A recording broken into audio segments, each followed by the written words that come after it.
Class 6 तक पढ़ेंगे। ये आपका चैप्टर है separation.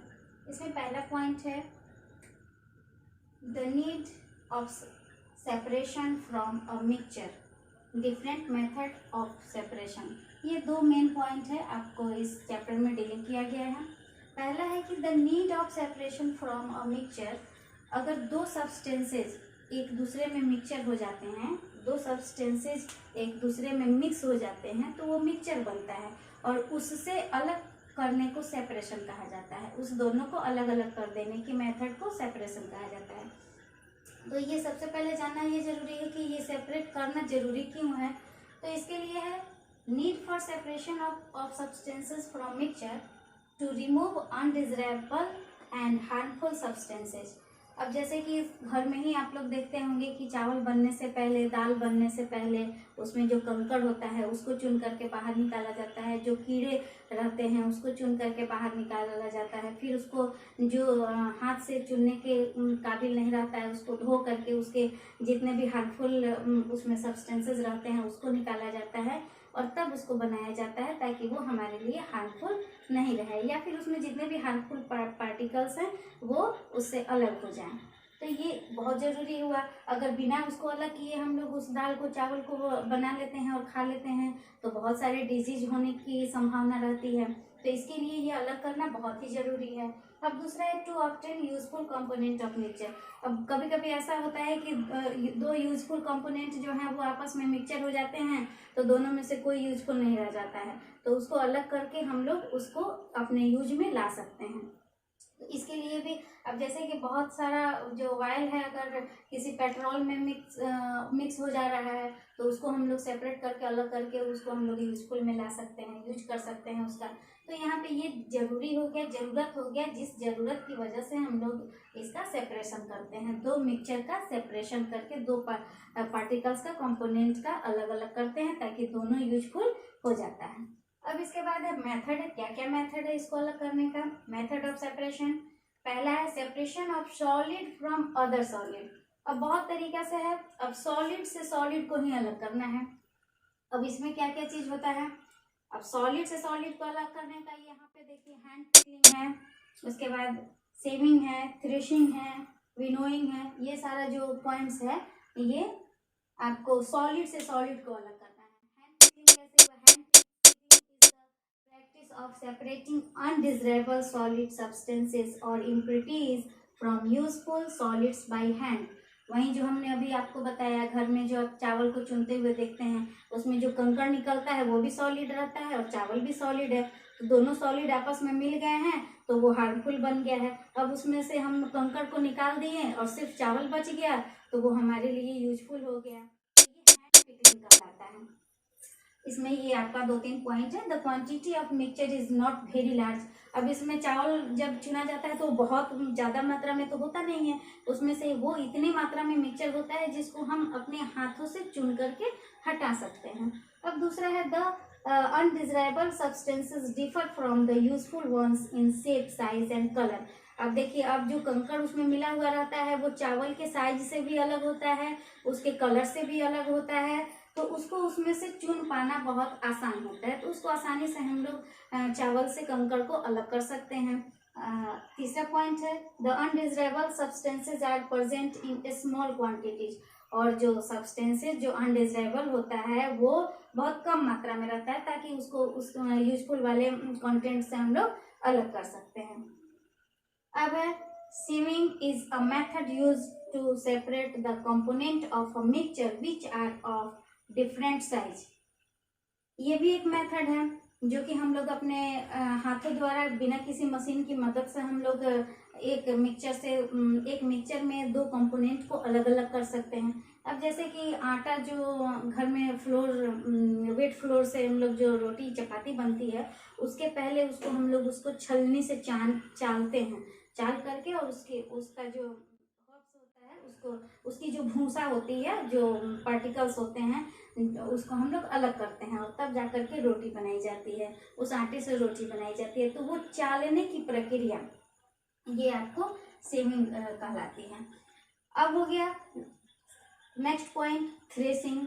Threshing is the process of separating grains from the stall. अब ये एक मशीन के द्वारा भी किया जाता है, थ्रेशर मशीन जो आप लोग देखते हैं। थ्रेशर मशीन में क्या होता है कि जो अनाज कटिंग करके लाया जाता है वो उस पेड़ से लगा हुआ रहता है, वो स्टॉक से लगा हुआ रहता है, टहनी से लगा हुआ रहता है, जो कि जिसमें अनाज भी रहता है। तो उस अनाज को उस भूसे से, उस पार्ट से, उस प्लांट पार्ट से अलग करने के प्रोसेस को थ्रेसिंग कहा जाता है। Threshing can be done in the following 3 वे। किस 3 तरीके से अलग किया जाता है? Bye beating the stock with sticks on the ground. इसको 3 तरीके से अलग किया जाता है। एक तो उस प्लांट को जमीन पे रख दिया जाता है और ऊपर से डंडे से उसकी पिटाई की जाती है, और पिटाई करने पे जो ग्रेन्स होते हैं वो उस स्टॉक से अलग हो जाते हैं। बाद में उसको अलग अलग सेपरेट कर लिया जाता है, अनाज को अलग रख दिया जाता है और उस भूसे को अलग कर लिया जाता है। दूसरा पॉइंट है by allowing animals like bullocks to trample the stocks.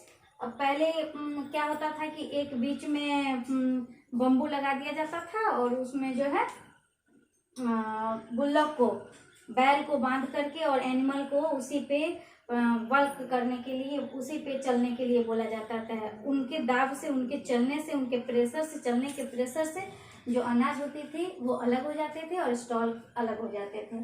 तीसरा पॉइंट है बाय यूजिंग मशीन, जो कि हमने अभी आपको बताया। ये मशीन के द्वारा आज के समय में इन परसेंट टाइम ये थ्रेशर मशीन जो हो गया है, इसी से ज़्यादातर लोग थ्रेशिंग का काम करते हैं। अनाज अलग हो जाता है और उसकी जो भूसा होती है वो अलग हो जाती है। ये भी एक आपका पॉइंट्स हो गया जो कि सॉलिड से सॉलिड को हम लोग अलग करते हैं। अब एक लास्ट आता है विनोइंग।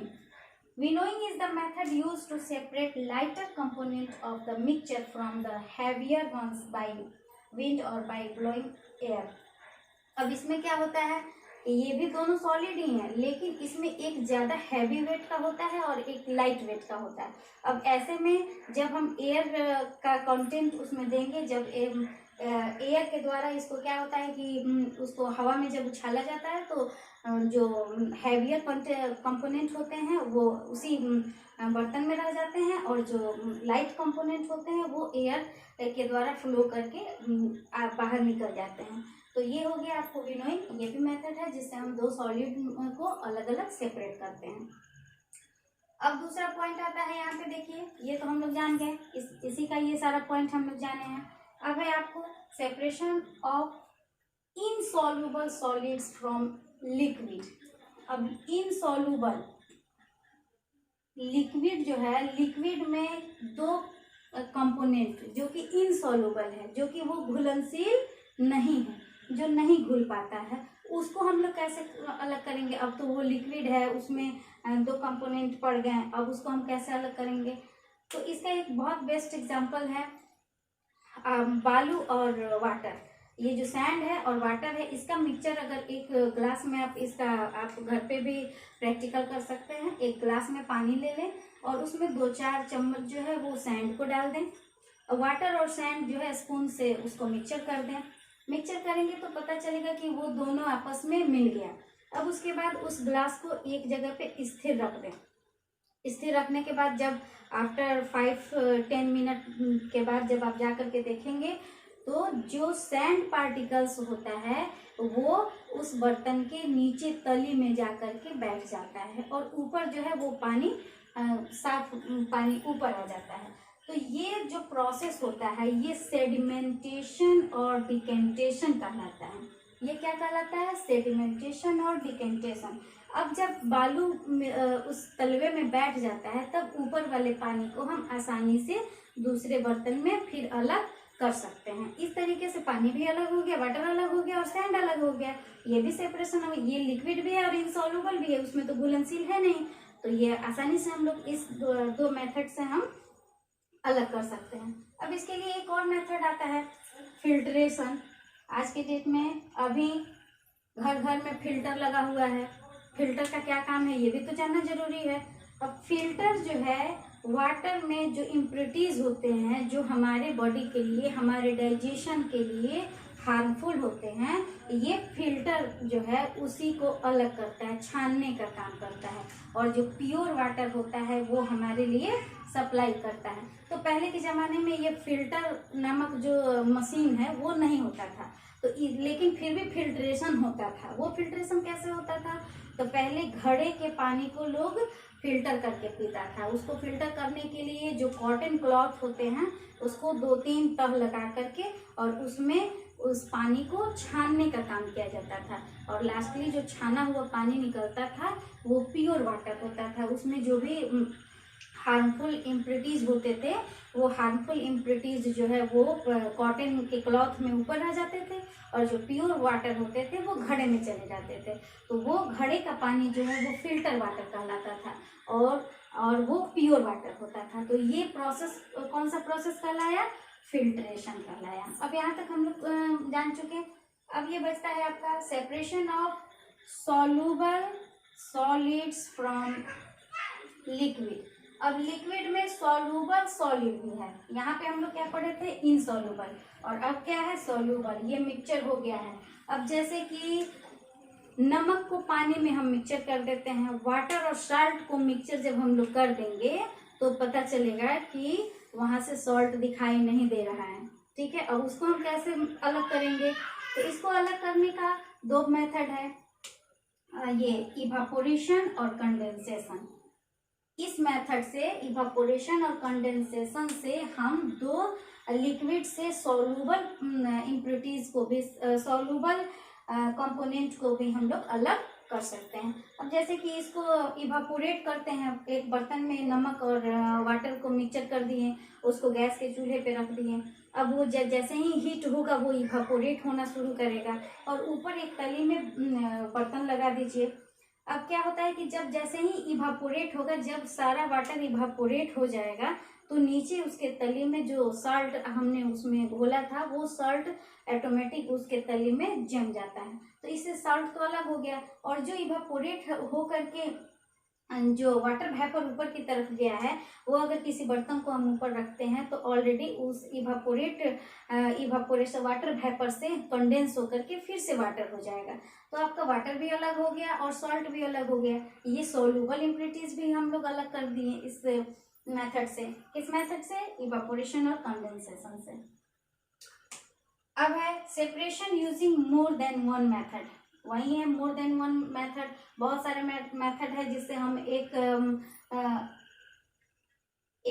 कंपोनेंट को दूसरे कंपोनेंट से हम अलग कर सकते हैं। Sedimentation, decantation, filtration, evaporation, condensation, ये सारा मेथड जो है वो एक कंपोनेंट से दूसरे कंपोनेंट को सेपरेट करने का काम करता है। तो अभी हम लोग इस चैप्टर में ये बहुत सारा पॉइंट पढ़े हैं। इसमें आप लोग इसको विनोइंग, थ्रेशिंग, शेपिंग, या फिर इसका जो नीड्स है इसको आप लोग ऑलरेडी कॉपी में नोट डाउन कर लेंगे, और नेक्स्ट वीडियो में इसके आगे बताया जाएगा।